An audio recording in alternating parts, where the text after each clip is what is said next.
Crypto is down around 50% from its highs. Fear is at extreme levels, and every headline says the same thing. The market is dying. But here's the honest answer. This crash isn't random. There are clear reasons behind it, and they're not what the panic wants you to believe. In this video, we'll break down why crypto is crashing, the two biggest forces, plus two more that quietly add pressure. No hype, no price predictions. Just what's actually moving the market, and how traders are thinking about what comes next. First, and this is the big one, crypto no longer moves on its own. A few years ago, Bitcoin barely tracked the stock market. Today, its correlation with the S&P 500 sits around 0.6 to 0.8. In plain terms, when tech stocks fall, crypto usually falls with them. And what's pressuring stocks right now? The Fed. Interest rates have been held high, around 3.5% for months. High rates mean investors can earn safe returns in cash and bonds, so they pull money out of risky assets like crypto. Less easy money in the system means less fuel for the market. So reason one isn't really about crypto, it's macro.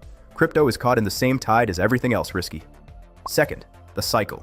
Bitcoin has followed a rough 4-year rhythm tied to its halving. The last one was in April 2024. And historically, the phase we're in now, well after the peak, is where corrections hit hardest. This is also the phase where sentiment breaks. The fear and greed index is deep in extreme fear, and "is crypto dead" is trending again. Here's the interesting part. Those "crypto is dead" headlines have historically shown up near the bottom, not the top, when the last nervous sellers give up. It doesn't guarantee anything, but it tells you this fear is a normal part of the cycle, not proof the market is finished.